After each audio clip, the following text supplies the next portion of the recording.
Hello, everyone. Here's what's coming up tonight on News Center Now. It's a biggie. Tomorrow's storm is packing a punch. Keith lets us know how much to expect. Get it in the door and get it to the customer as quickly as possible. A Maine scallops journey from boat to plate. When you're having a bad time, your anxiety's getting to you, I start to dwell on things. His presence just kind of snaps you back out of it. A veteran and a canine both in need of some unconditional love. The story of canines on the front lines. This is News Center Now.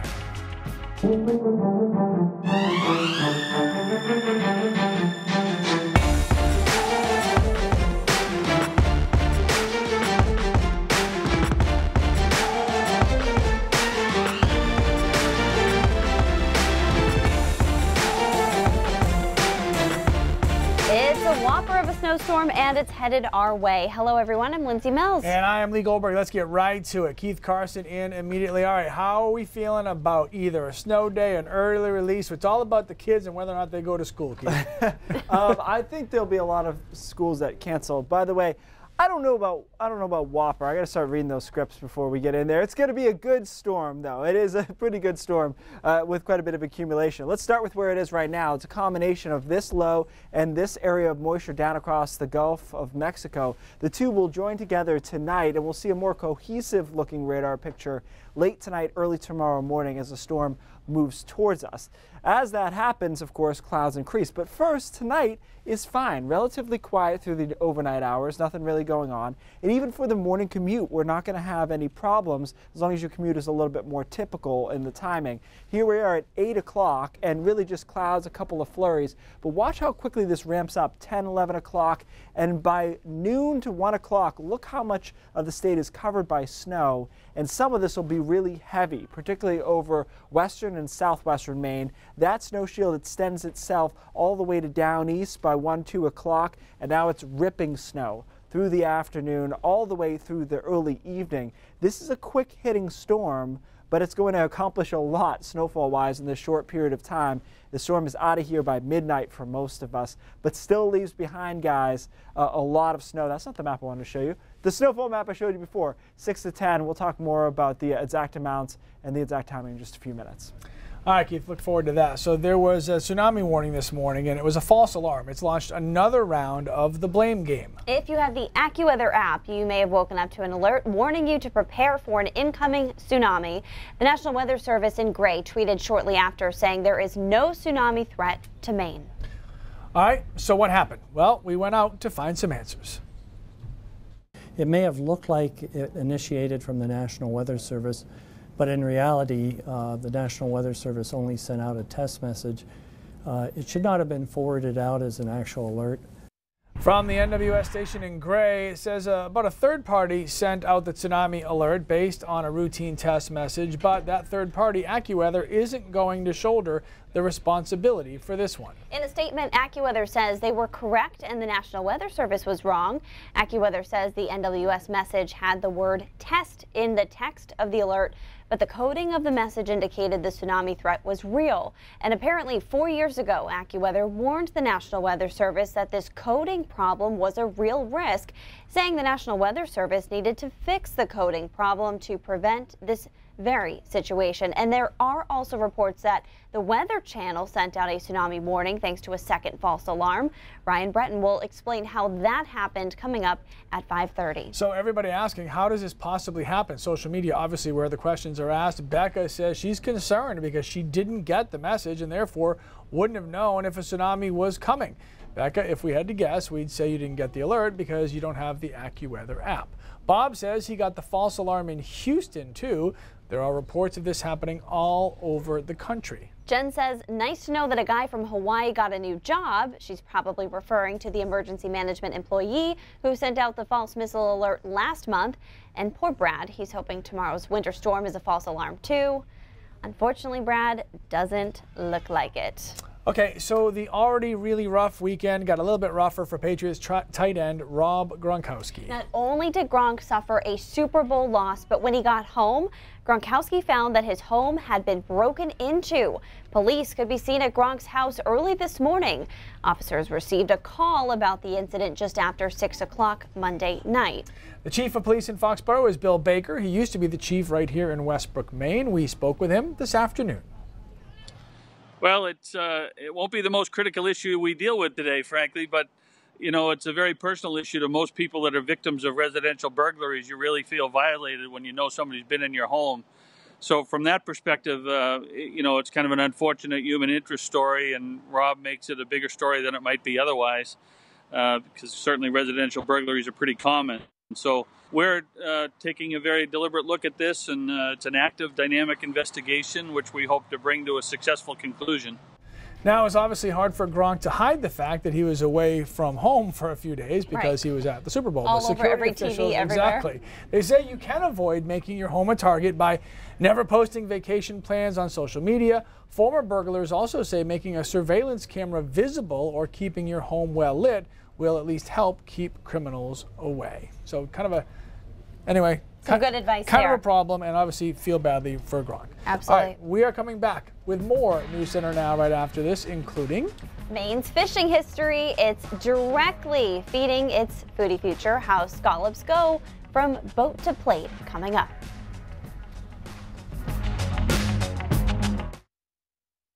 Coming up tonight on 207, sure, a lot of people are terrified by sharks, but you know what? Last year in this country, more people died taking selfies than from shark attacks. That and other fun information from a new exhibition on sharks in Maine on 207. Many Bar Harbor residents are fighting against the town's plan to redesign the ferry terminal. Today, that dispute spilled over into Augusta. Tennyson Coleman explains why some in the tourist town are trying to contain the flow of visitors. Locals call this the Blue Nose Ferry Terminal. The town of Bar Harbor wants to transform this space into a multi-use marina for commercial ferries and cruise ships. Bar Harbor officials say that having a port authority to manage it all would make everything easier. But some folks on the island say, not so fast. As plans to build a cruise ship terminal in Bar Harbor heat up, so too does the tension between those who are for it and those who are hesitant about the controversial venture. We feel like what's going to happen right now will break Frenchman Bay and Acadia National Park. Tuesday, protesters with the Friends of Frenchman Bay group organized a rally outside the State House in Augusta. They voiced their opposition for LD 1400, which would give the town of Bar Harbor the option to create a port authority to oversee plans to build a multi-purpose marina in Bar Harbor. The group says it collected more than 2,500 signatures urging legislators to vote no. Renata Moise is an opponent of the bill. She's afraid a port authority would create what the group calls a mega cruise ship pier in town, drawing giant cruise ships to the quaint waterfront. And our area is too small and too fragile for this kind of development. Air pollution and the water pollution, even though they are allowed to dump things 3 miles offshore, 3 miles is not that far, and it all comes back to us. But town manager Cornell Knight says that's not the case. We have daily passenger caps in place right now, and those have not changed in 10 years, and we don't anticipate those changing. This is just scare tactics by this group. Knight says town officials are in favor of creating a port authority because it would take the burden of managing a pier off the town and save Bar Harbor residents money. The Port Authority would incur the debt, and it would not be on the taxpayers of Bar Harbor. Legislators could vote on the bill any day now, but even if they say yes, Bar Harbor residents will get the final say on a possible port authority. Reporting in Bar Harbor, I'm Tennyson Coleman, News Center, Maine. All right, coming up on News Center Now, when the joy in your life is overshadowed by post-traumatic stress disorder, a wagging tail and a snuggly friend can be just what you need. We're talking about canines on the front line coming up next. Q is such a handsome boy. And tomorrow's storm will be fast and furious. Keith will track the path and the snowfall. Coming up, not so cute. So you guys have likely heard of farm to table, but what about boat to plate? Certainly one of the perks of living in this great state, the tremendous seafood. Exactly, and we're starting a new series discovering what's in season now. We're following the journey of a scallop from the dredge to the dock to your dinner plate. Dockside at daybreak. The crew requires a couple different forms of fuel, gas and coffee. Definitely a perk. Sunrise and sunset. It's the middle of winter in Maine, and Alex Todd and his crew have been catching scallops since the season started in December. The scallops like to not be in the mud. Other drag doesn't work as good in the mud. A dredge drags on the ocean floor behind the boat to catch the scallops. The process is called towing. After a few minutes, the dredge is brought in and the scallops are dropped on the deck. The crew sorts through each one by hand using this tool to make sure they're big enough to keep. The dredge goes back in for more, and in the meantime, the scallops are shucked on board.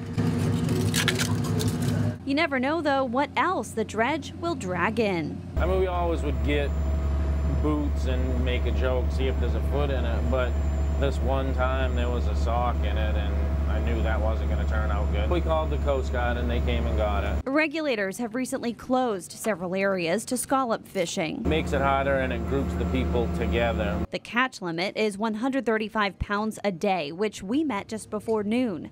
The scallops are cleaned and Todd sells them directly to some local restaurants. Key to a good sear on the scallops is you have to pick them up and put them back down again. Aaron Park is the owner and chef of Henry and Marty in Brunswick. Get it in the door and get it to the customer as quickly as possible. He buys dayboat scallops, meaning they were caught that day. To make that connection between the hard-working farmers and the fishermen that are out there doing incredibly hard work, and to get that and be able to play with that product that's really rewarding. His orange chipotle glazed scallops are a menu staple. And let me tell you, the dish is delicious. Wow. It's always important to ask where food comes from. He cautions the scallops we eat in Maine aren't always from Maine. They could be cheaper, sure, but not better, that's for sure. And guys, while I was out on the boat, I tried a raw scallop just right from the shell. Is that a thing? Yes, you can eat it. I mean, I'm here. It's delicious. A month ago. Oh, okay. It's long gone by now. Okay. That makes me nervous. It was delicious, though. I'm sure. I mean, do you like sushi? I don't know. You get sashimi grade scallops. I honestly didn't know that. It's right off the boat. It was delicious. You just gave Keith some brain drops. Yeah, there you go. I would try it. I would try it. Although I guess pregnant people can't eat sushi, so I've been off that for like. Right. I'm not. Oh, that's nice. Oh, wait, well, obviously. Hold on. You have an announcement? Yeah, I'm knocked up. You can't tell? From that is not fake news. Just some weather. All right, we start with the temperature. Trying to lead us in the right direction there. We're in the 20s right now. We're going to get cold tonight. That sets us up for our storm system tomorrow. Here it is, two separate pieces of energy right now, but you can see them streaming towards each other. One coming out of Nebraska here, the other coming out of the northern part of Louisiana. They will come together and form a storm system late tonight, and by tomorrow morning the radar presentation will be a lot more clear as to where our storm is. Now, we've kind of harped on this, but it remains true. Tomorrow morning should be fine for pretty much everyone. Maybe a few snow flurries, but most of us are just becoming cloudy through the morning. But by late morning, this quickly ramps up. 10, 11 o'clock, starting to see some snow over western and southwestern Maine. Watch what happens by noon and 1 o'clock. Not only is it snowing, but it's snowing heavily.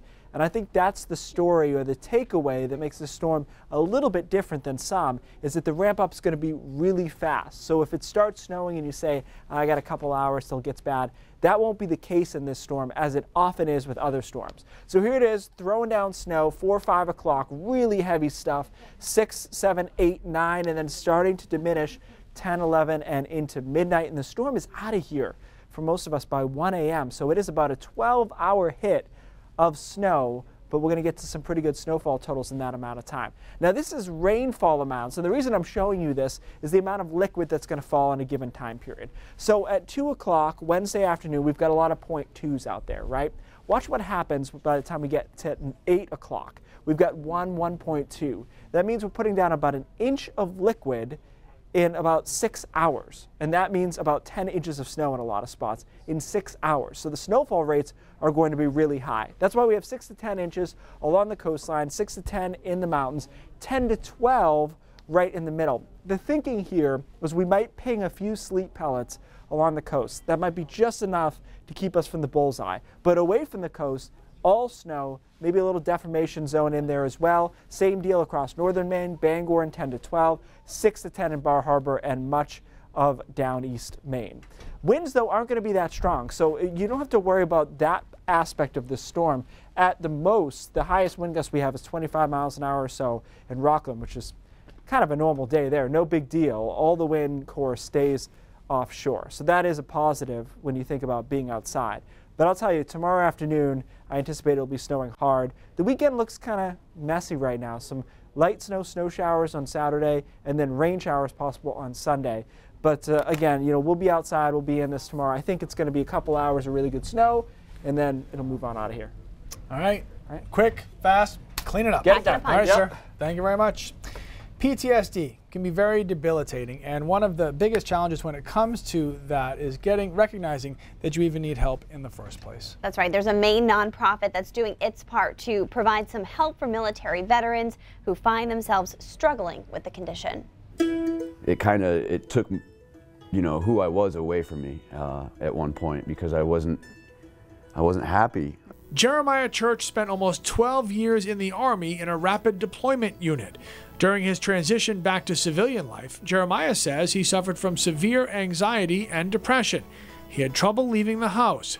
His wife Amy went online and found the Canines on the Frontline organization and signed him up without asking. That's when Jeremiah met Q. Oh, hey, Q. There was this beautiful, loving, happy animal was in the room, and from right there, from that point forward, everything changed. The mission of Canines on the Frontline is to match up veterans in need with dogs from shelters, put them through a 16-week training program together, and ultimately change people's lives. The dogs almost act like sponges, so they absorb the negative emotions from the veteran handlers and are able to neutralize it in many ways. Our dogs are able of sensing when the veteran has a flashback coming on, and we just harness that power and teach the dog to intercept that.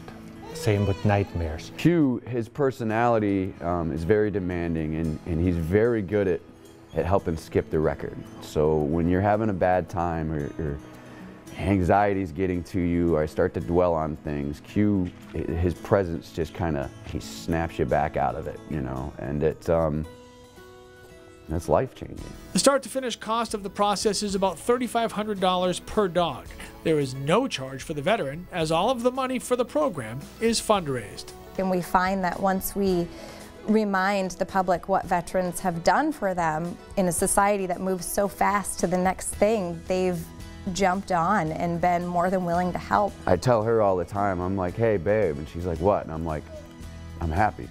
And I mean, it's weird, because that would never happen before, and it's kind of hard to believe that something so simple would change your life so dramatically. And we are happy to have Jeremiah Church with us now, as well as Linda Murray from the organization. Jeremiah, we'll start with you, and we kind of talked about it a little bit this morning, but before you met Q, I mean, you were lost, you weren't really sure what was going to happen in your life, and you said it unbelievable that a dog, changed all of that. Oh yeah, it's crazy that it kind of gives you a second chance at life. When you separate and you get out, it's kind of like jumping off a moving train, and you just, like I said earlier, you're kind of floundering, and then you kind of get this beacon, and it comes in on 4 legs, and it's furry with a wagging tail, and it gives you your life back. And 16 weeks of training you went through with Q. And Linda, what's that like, that moment 16 weeks later when you finally see the dog connected with its new owner? Oh, it's the best feeling in the world. It's truly an honor and a privilege to do this every day. I find so much joy from doing it, and from meeting all these people and their families and their kids and becoming friends with a lot of them. You can see the change from beginning until end. It's awesome. There are so many nonprofits out there that have great causes and great reasons for people to donate. When you walk into a place and you start to share Jeremiah's story or anybody's story, you know, how much of a sell is it, or is it easy once you start telling everybody what's going on? Honestly, it's not a big sell. I think that, as I said before, society moves so fast and there's a movement for everything right now. And if you remind people why you're even able to have a movement, and it's for these guys and these women, you'll never find them in forming a movement for themselves or protesting for themselves, saying, hey, somebody help me, you know. So if you remind people what they've done, everyone wants to do something. They just need to be asked. I would imagine, Jeremiah, there are people who are going to see this that haven't had the strength to even admit that they had something they had to deal with. So what kind of advice would you give anybody going through this, since you clearly know the benefits that can happen? Yeah. The biggest thing for me is it's a huge step to say, you know, hey, I have PTSD. Hey, I have an issue. Hey, I need help. That first step is huge. But once you make it, every time you say it, it gets a little easier. Every time you talk to somebody about it, it gets a little bit less weight on your shoulders. And then next thing you know, you're walking out the door with a spring in your step. You're walking out the door with a smile on your face. And then, you know, you got your life back. And he's such a good boy. Oh, I know. You couldn't ask for a better Cute. wingman, that's for sure. We're going to have these guys stick around during the commercial break. If you guys have any questions or comments about this program, then we'll take those from you on Facebook. All right, here's what's coming up tonight at 5:30 on News Center Maine. There's a big debate right now about protecting young women and religious freedom. Some lawmakers are trying to outlaw female genital mutilation. And tomorrow's snowstorm will be good news for most outdoor winter sport enthusiasts, but not so much if you're looking forward to the Pond Hockey Classic. That's my language. Those stories and more ahead on News Center Maine at 5:30. 3, 2, 1.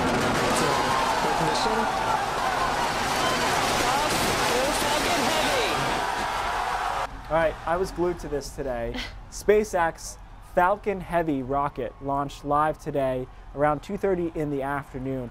The launch was cool, right? Which is the privatization of space travel has been amazing. They've launched several missions to the International Space Station to reply them because it's more cost efficient. They have reusable rockets. This is pretty cool. The amount of thrust that it took for these rockets, it was called heavy for a reason. There was a lot of cargo on board there, including a car, a Tesla car with a fake astronaut in it. But take a look at the size comparison compared to the Falcon 9, which they've been setting up for a while. All of that pales though in comparison to this video, if we can show you this. This is what blew our mind. The point of SpaceX is to reuse the rockets. Watch them land them in unison, right on the paths they were designed to land on.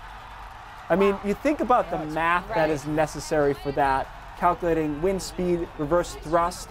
I mean, they came in soft as Will this make can be. travel to Mars a little bit more realistic? The goal is to make that a possibility. Right now, if you had the money, $62 million, you can get one of these Falcons. He'll send it up in the air with whatever you, well, not whatever, most anything that you want. So this is a brave new world. It's pretty cool. $62 million, half a year is paid for Keith. Okay, Yeah. News Center 5:30 coming up right now.